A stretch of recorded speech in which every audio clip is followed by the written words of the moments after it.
Yeah. Yes. There you go. I think so. Are we live? Yep, we're live. Okay. So, welcome to those who are here with us broadcasting on our Google Hangout.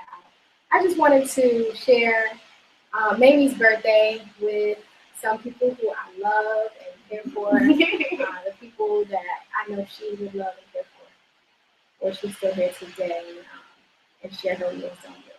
So, today is the anniversary of her 94th birthday. And if you are on Facebook and you're able to go ahead and follow us at Mamie Taught Me on Twitter. Today is the 94th anniversary of her birthday, and we remember her as the mother, the educator, and the leader that she was. And we're going to start off with some libations so that we can bring her into the space and really, really embody her.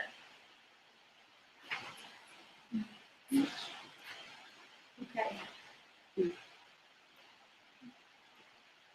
An African proverb tells us that people who lack the knowledge of their past are like a tree without roots. So, in the spirit of remembrance, we pour this libation. It's okay. We pour to honor the past so that we may learn from it. We pour to honor the importance of family and friends. We raise our cup to God. What up, God? We raise our cup to God to show our reverence for the original source of our lives.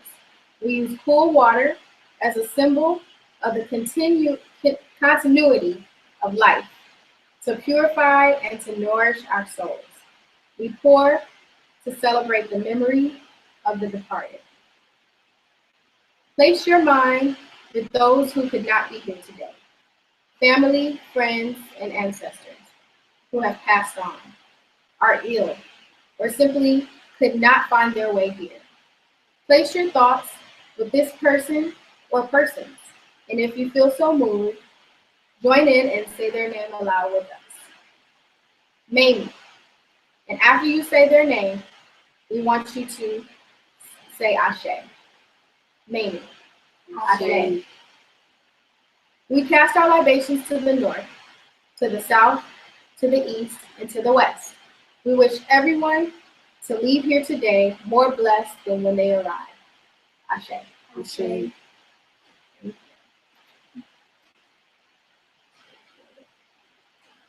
So a lot of people know Mamie as the mother of Emmett Till. They see her in photos and they know that she probably grieved after his life was taken. He was murdered in 1955. And so that's the image that they see online. That's who they know her as. But as a cousin, I know her as so much more. And I want to share that with you all for the rest of my life. That's my job. That's my duty to share who she was. I'd like to read a quote that Mamie used to say. She said, "They say there's a lesson to be learned from every experience in life. It has taken practically all of my life to sort out the lesson here. It has taken all these years of quiet reflection to recognize the true meaning of my experience and Emmett's. It took quite a while for me to accept how his murder connected to so many things that make us what we are today." And so I feel like what she's saying there is that she didn't understand why. There's a lot of mothers that I talked to who have lost their children to street violence or even police brutality. And they don't understand why their child had to be the one to be the life taken to make change. Chosen for change is what I know Mike Brown's foundation is, So they don't know why their child had to be that sacrifice. But in some ways, they find a way to see it as a blessing because they know that change is coming. They know that their life that was taken is not in vain. And I know for Oscar Grant's mother, Wanda Johnson, she always says that she never thought she'd be in ministry with her son like this, but she sees it as a blessing. And so I feel like that's how Mamie saw her ministry within it as a blessing. And I feel like I'm in that ministry with them. You know, I'm carrying that torch now as a cousin, as someone who is carrying her blood in my veins. I have to say his name, I have to say her name, and I want people to remember who she is.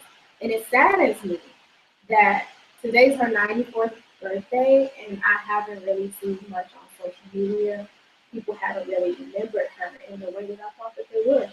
If we say that Emmett's life sparked a movement, and we remember Emmett because of what Mamie has done to keep his name alive, why aren't we sharing who she is more often? That's sad. You know, so, but this is an occasion that I want us to think about Mamie as the educator, as well as, you know, the not just the mother, but the educator and the leader. Things that made her smile, things that she was proud to see was education. Which is why I have two people here with me today who are students at UAlbany. Introduce yourself. Hi everyone, I'm Glennie Santos. Hi everyone, I'm Giovanna Padilla. Tell them your majors. Go first. I am a human biology major with a minor in public health. I am a communications major with a minor in Spanish and business administration.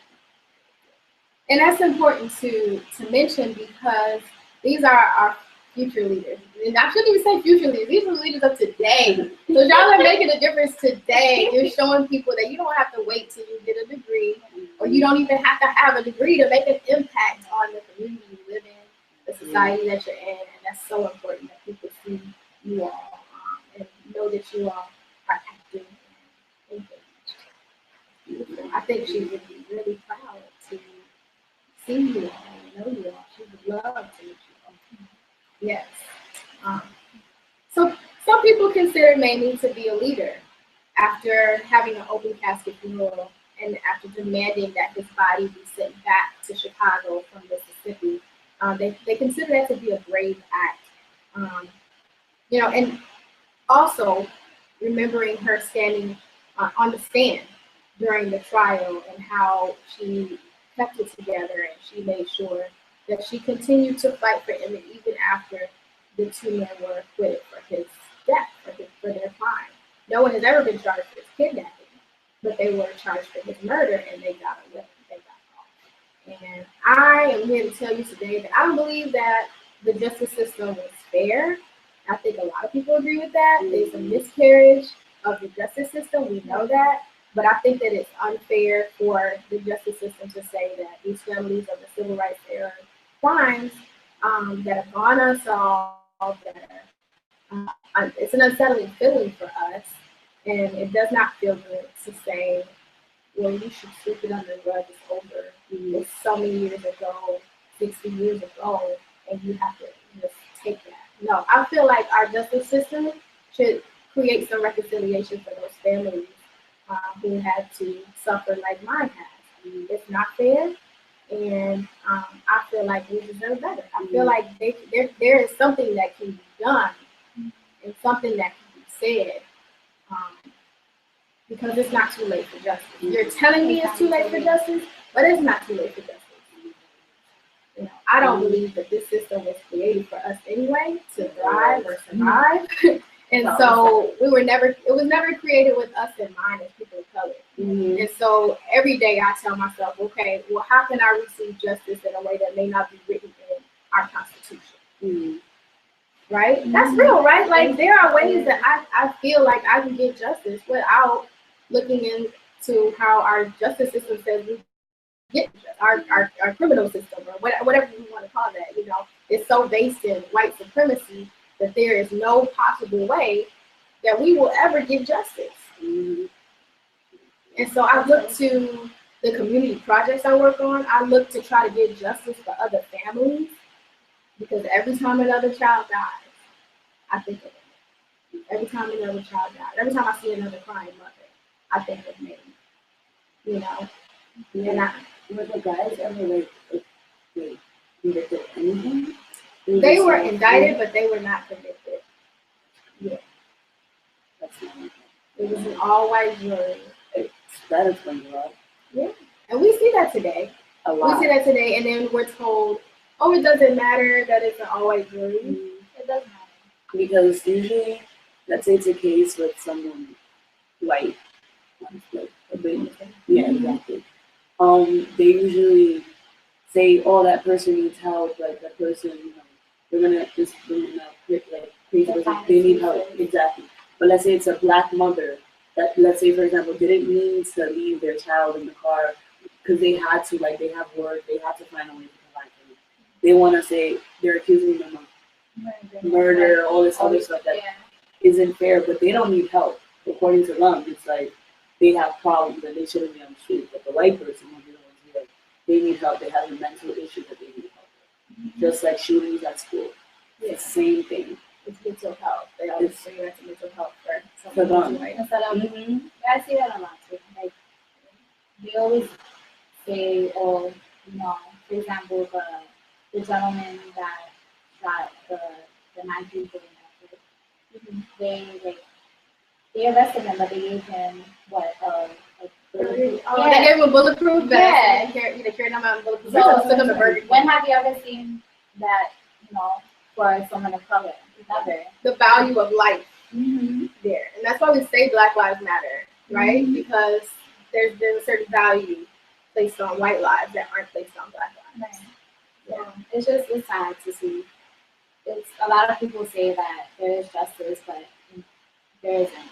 And a lot of people need to actually wake up to the fact that, again, like you mentioned, when the Constitution was written, it wasn't written for us, colored people in general. We were property at the time, and that's how they sort of view us. Like, we're not humans. Like, we're not anything. We're not people to them. So I feel like there's still a lot of work to do. Yeah. We have to create the justice ourselves. Right. It's not going to come. Nobody's going to give it to us. What do you think that looks like? Like, when we create justice, what does that look like? What will we do differently once we have torn down and eradicated white supremacy, or completely have separated ourselves from white supremacy? What do you think would be different for our lives? I personally feel like I wouldn't know what to expect because we've been so jaded, and like it's been instilled in our mind that this is how it's supposed to be our whole lives, that there will always be above us, or they'll always have that power over us. That it's like, if it ever like changes, I wouldn't know what to do. I'll probably be there like, this is really what it is. Like, I feel like a lot of people feel that way, and it's like, is this really happening? Like, I may not be allowed to see that happen, but it's like, it's just crazy to me, because if it does happen, I wouldn't know the difference. It'll be like, wait, what's going on type of thing, because it's like, I don't know.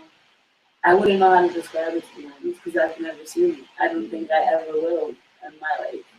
And it's been instilled in us that way. Oh, I want freedom before I die. I feel like Mamie died trying to get us freedom. She wanted me to live a better life, and she wanted so much from me. Yeah. I remember her and her husband Gene used to give me money. Like, when I go visit, they put like $1 in my pocket. And Gene would be like, make sure you buy some milk with this. And I'd be like, oh, lactose intolerant. Like, what do you know about lactose intolerance? Like, your baby. And so, he'd say, well, save it for college. So I knew that education was very important for her. And I know that I think that she believed that one day we would be free by, all intents and purposes of that word, liberated.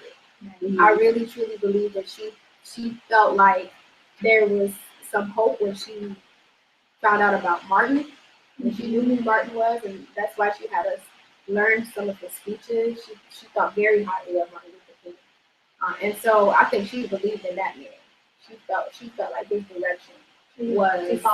She saw hope in him, and I think he did that for a lot of people at that time. Hope that they hadn't seen before. She sparked the movement, but they were carrying some things after her. She said that there were men who stood up for her and Emmett that had never stood before. And so I think in that moment, she felt like there was going to be some turnaround. And it's sad that something stopped that. I think that maybe they didn't realize how deep some of this stuff was, and how difficult that journey and how long that journey would be to freedom. but I feel like this generation is capable of taking it by the horns and ripping it apart. Do you think we need like a modern day like Martin Luther King? I think we all are that. I think I'm Mamie, you're Mamie, you're Mamie. Right. I think we have a lot of Martins. Yeah, I think we stand together and we're all of those people at one time. Can't nobody tear us down if we decide to stand up and really truly do this thing. Like when I say really truly do this thing, I'm like, okay, as a group of people, we're gonna get us some land, we're gonna guard that land, and we're not paying taxes to it. We're not doing, we're not giving our money to anything that is not circulating our dollars back into the Black community. That's what I think needs to happen. I think it can happen. When I hear Louis Farrakhan talk about doing those things, I see that happening. Because I feel like a lot of people, and Black Friday.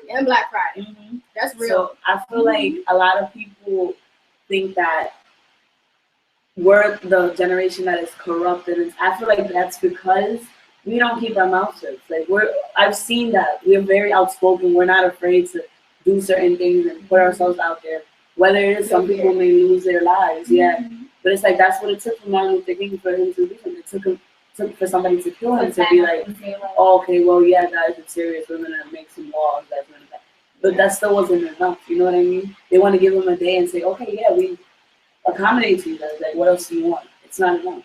But I don't know that Martin would have been as successful as he was with making, some of the changes in society if there wasn't a Malcolm.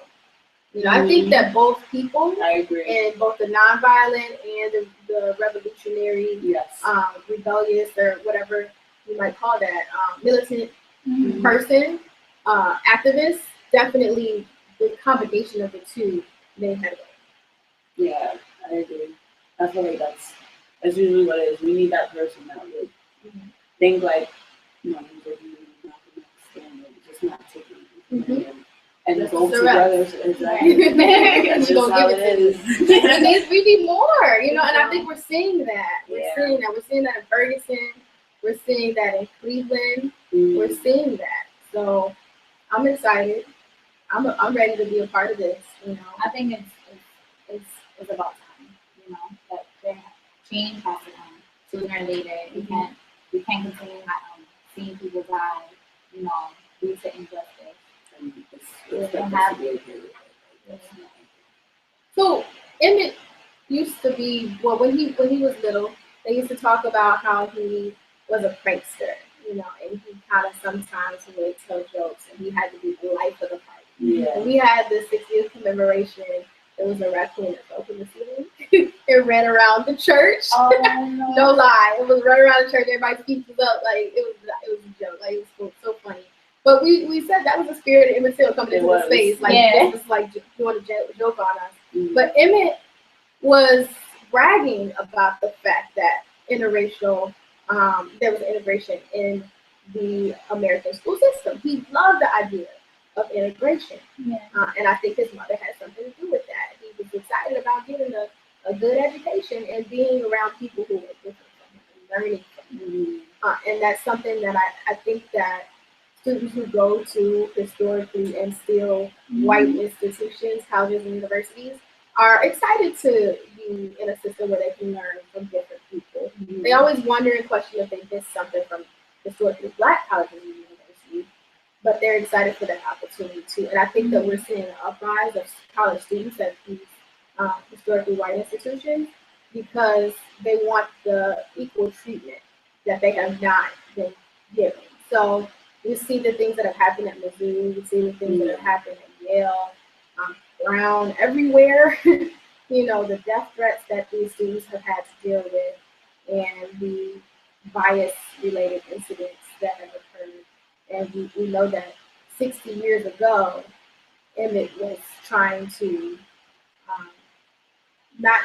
he didn't want that to be his experience. But yet that was the experience that so many people have had, and 60 years later, we're still having that. So how long will we have to deal with that before it's eradicated? I think we're at a place now where students are like, no, we are getting rid of this finally and forever. Yeah? Absolutely. As college students, how do you all feel? Have you ever experienced white supremacy on your college campus? feel like I'm happy all the time. Like I said, like I feel like I said that it sucks that I'm so used to it that it's just like okay, like I don't really think much of it anymore. Mm-hmm. But it's like I love those opportunities where people get together, like the Black and Latino community, and they come together and show that you guys may be the majority population on this campus, but who really brings the campus together and who really moves it along over the years. People know Albany because of I feel like the Black and Latino community. They know them because of the white one as well, but it's like they don't put themselves out there like we do. Mm-hmm. Like I feel like we basically run the campus. Even though we're the smaller group, people know us more and see us, our faces for the SUNY Albany campus more than they see them. Is that because that's what the university puts out there though? Oh, our school is 50% diverse. But it's really not. It's really not. Maybe like 30 or 25, but it's really not. Like I don't know how old this pamphlets, like you see like pamphlets and stuff, and you see like what majority white. Now I see that they put more like they'll put like a Black person and Latino. I guess that makes it better. One or two in there instead of one. Because it's like that's the reason I went away to college. My biggest thing was in the city. I'm surrounded by so many different people, and I went to school in the around 23rd Street, like in the city itself, like the heart of the city. Mm-hmm. So it's like I'm surrounded by the same type of people in my neighborhood. I need something different. Outlook on life. So when I came up here, I was like, I would have never met some of these people in my life if I never been to college. I know people from the South, people that study abroad, that they from Brazil that come here just for school. And it's like, I find that amazing. But everybody's not as accepting of that as they should be. And I feel like that's a problem. Because it also starts within us. Because even though the Latino and Black community are together, I still see the separation. And it really sucks because it's like, why can't we just come together? But it takes those few people, like I in both sides, where it's like you have to be able to unite them somehow. And that's exactly why I'm going to become equal. Because like, I'm going to bring both of y'all together, whether y'all like it or not. Like, y'all going to meet up. Right. Like, it has to be halfway. I definitely see white supremacy in the classroom. A lot of the time, my professor, especially for all of my science classes, it's either a white female, a white, male, or they're Asian.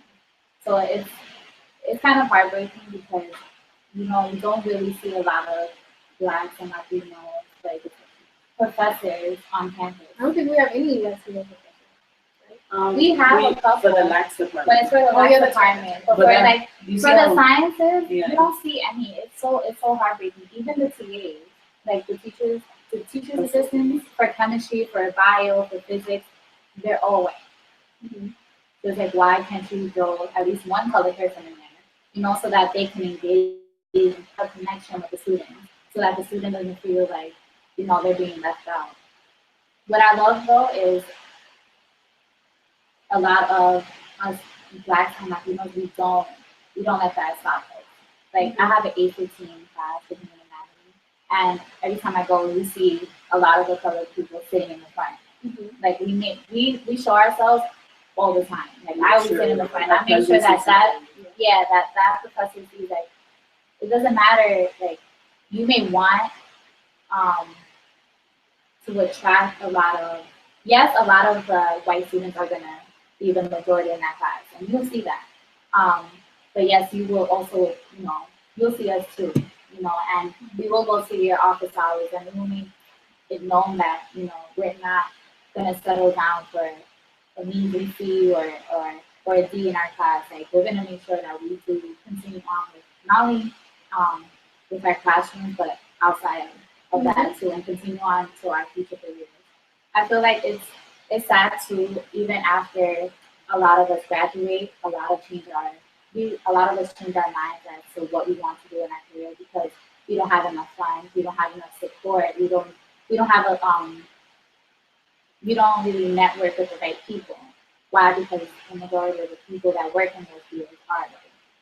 So it's kind of sad.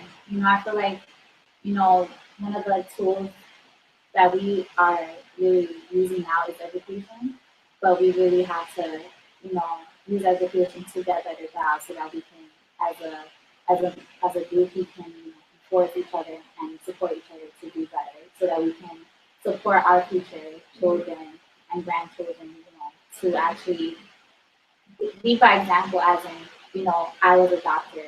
I'm a doctor. I want you to become a doctor too because it is possible. Don't let your trials and tribulations, get to you. Yeah. I think part of that is we have to teach our students or our youth, our children, to be entrepreneurs and teach them those skills. How do I run a business? What I need to do legally to make my business thrive. I always say never place all your eggs in one basket. Like, if I want to be a doctor or whatever the case may be, I still want to know how to run a business. I still want to know how to just basically, be on my own without having to depend on, a grocery store. Like, I want to learn how to farm. I want to learn how to invest in stuff. Have you heard of radical farming? No. People are farming and taking care of whole communities. Actually giving money to people or giving food to people in communities that may be homeless to make sure they stay alive. It's important. Mm-hmm. I think it is. I think a lot of us, I think it's important that we learn all those skills because, if we do want to one day eventually move out and become our own nation, in other words, we do need to learn those different skills.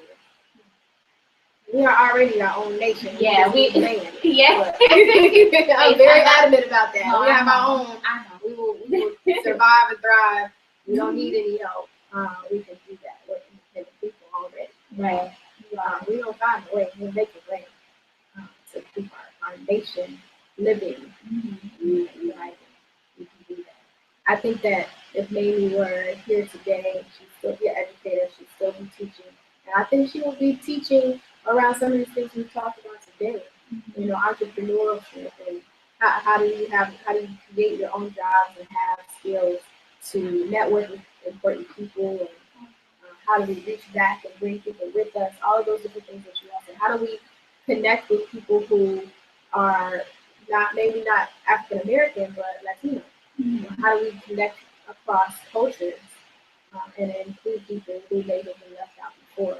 I think she may have experienced, I know she has had to have had some experiences where she felt left out of the movement once it was moving, because we hardly ever hear about the women in the movement. They've been erased and forgotten about purposely, I believe. I think that they had an intricate part in creating a lot of change, and they're just names that we hardly ever hear about, and that's not right. And the names that we do hear, Rosa Parks. I think that when you hear about Rosa Parks and she tells a story about how she thought of Emmett Till, that lets you know that Mamie was at the heart of even women's hearts. She was at the heart of women's hearts when they were thinking about the movement, when they were resisting. And we cannot forget that. We cannot forget Mamie. It was at the heart of the movement. And she sparked that by deciding to have an open casket funeral for her son. She didn't have to do that. She didn't have to go down to Mississippi and get on the stand and testify. She didn't have to do that. Putting her life in danger. But she did it for her son. That she loved him with unconditional love. Even an act that you would think wouldn't be radical, such as having open casket funeral, because we do that today, right? We have open casket funeral. People wouldn't think that was a radical thing to do, but in that time, they knew that was significant because his face was the face of him.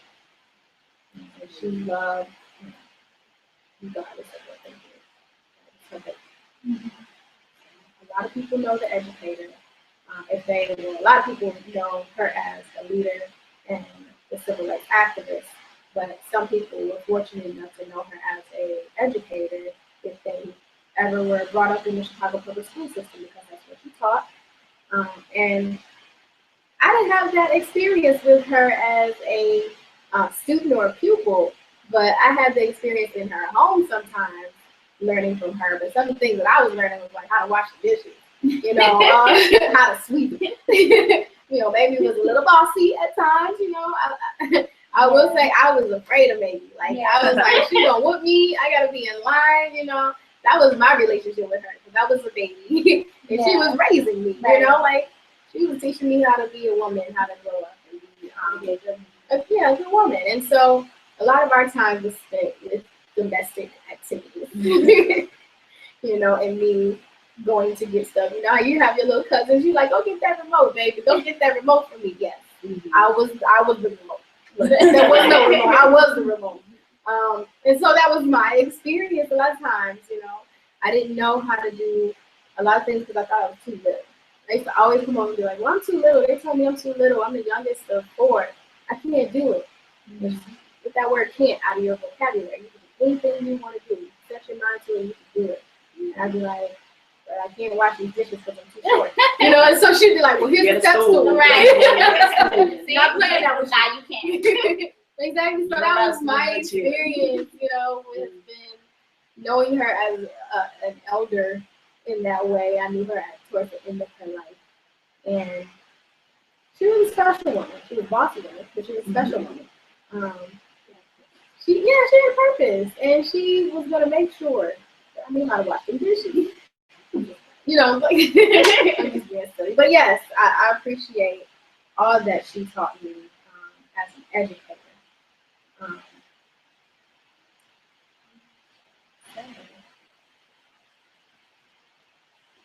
you have any questions about Mamie that maybe I haven't answered? Well, besides, I remember you told me she would have you recite Martin Luther King, like, speeches or his speech. Was she personally close to him, or did she, like, what was her like point of view or purpose, like, of that, having him recite his speeches? Well, Mamie believed in nonviolent protesting, which I can't necessarily say that I totally agree that that's how things should be today. But I think that was a strategy and implementation that they were experimenting with in 1955, and so in the 60s. And I think that she wanted to believe that that could work. But I probably would align more with some of the views and opinions of Stokely Carmichael and Max. But I appreciate all of what everybody brought to the movement. You know, I think that you shouldn't judge people on how they choose to participate in the movement. They're active and they're trying to be free. And so I don't judge people on that. But I think she really was hoping that Martin's way was the way. And she may have met him. I've never heard her tell me anything about meeting Martin Luther King. But she would have us recite different poems and speeches that he would say because she admired him as a Christian man. She was Christian too. She really believed in Christian principles and loving people, giving love. And she talked about forgiveness. She talked about what that looked like and the fact that you can forgive but still want justice. She talked about how that could work. Those were her thoughts and views again, you know, and so I appreciate her wanting to be at peace. But I think before peace, you have to have freedom. And so I think that it kind of goes not always in a circle or a straight line, but sometimes in a zigzag until we get what we really want. But yeah, so I know she was very close to people in the NAACP. She used to give speeches, and they were supportive of her. And Medgar Evers actually went and found witnesses to be on the stand during this trial, and he was with the NAACP. Okay. Well, we're gonna move on again. I want us to pick up our candles. And I want us to light our candles in remembrance of Mamie and all of those who have gone before us. So not just Mamie, but all of those. And if anybody has a loved one out there, light your candle for them as well. Mamie would always say, what happens to any one of us anywhere in the world and had better be the business of us all. On yesterday marked a year without Tamir Rice. He would have been 12 years old. I want us to remember him. Even though this is about Mamie today, it's never just about Mamie, because for Mamie it was about children, it was about others. Whatever you think of Mamie, it should be, how do I have resilience and energy to give others the hope. And then today is the 3rd anniversary of Jordan Davis's death, or I should say murder. And we want to keep both the Rice family as well as Jordan Davis's mother and father, Uncle Ron and Lucy, in our prayers as well. Because this is still a difficult day. It doesn't get easier. I hear them share their stories, and I know that every time they tell it, it's like it just happened. It's like it just happened. It hurts. And it's heartbreaking. If it's heartbreaking for me to watch, then I know it's heartbreaking for them to feel it. And so please keep them in your prayers, keep them in your thoughts. And reach out to them if you know them, and let them know that you love them. Tonight, actually, 3.5 minutes, 10 Bullets will debut on HBO at 9 p.m. Eastern Standard Time if you're interested in hearing more about Jordan Davis' story. Understanding that to live means to resist white supremacy daily, I want us to read some poems about our resilience and determination.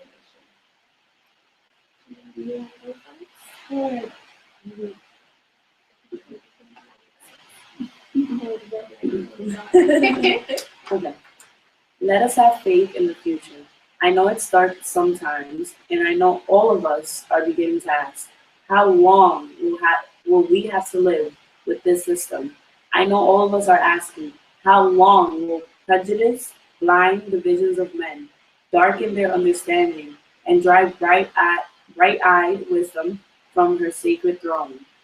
When will wounded justice, lying prostrate on the streets of our cities, be lifted from this dust of shame to reign supreme among the children of men? Yes, when will the radiant star of hope be plunged against the nocturnal bosom of this lonely night, plucked from weary souls the manacles of death and the chains of fear? How long will justice be crucified and truth buried? How long? I can only ask this evening. Not long. We hope not long, right? We hope so. We hope not long. I'm gonna let you go. If you can keep your head when all about you are losing theirs and blaming it on you, if you can trust yourself when all men doubt you, but make allowance for their doubting too, if you can wait and not be tired by waiting, or being lied about, don't deal in lies, or being hated, don't give way to hating, and yet don't look too good, nor talking too wise.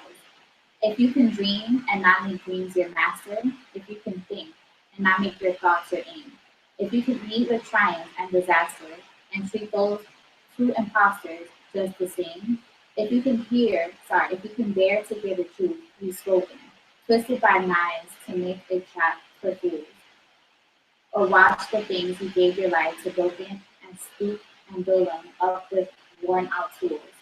If you can make one heap of all your winnings and risk it on one turn of kitchen toss, and lose and start again at your beginnings, and never breathe a word about your loss.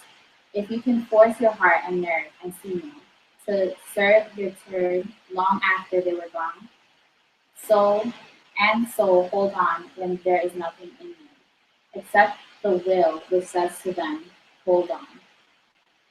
If you can talk with crowds and keep your virtue, or walk with kings, nor lose a common touch, if neither foes nor loving friends can hurt you, if all men count with you, but none too much, if you can fill the unforgiving minute with 60 seconds worth of distance run, yours is the earth and everything that's in it, and which is more, you'll be a man, my son.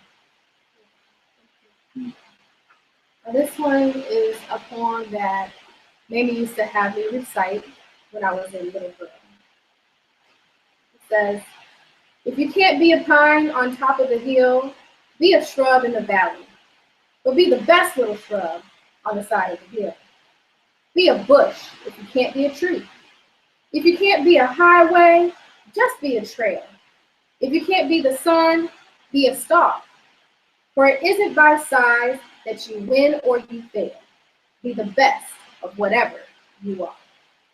And so these poems remind me of her. She gave these to me to learn as a little girl, and I kept them, and they mean so much to me. It's like having a piece of her with me, a piece of history, a piece of my loved one that not a lot of people got to know, but I cherish. And so that's important to me, that we keep reciting these things and keep her memory alive. But before we close and before we end today, I want to remind you all to stay connected to me.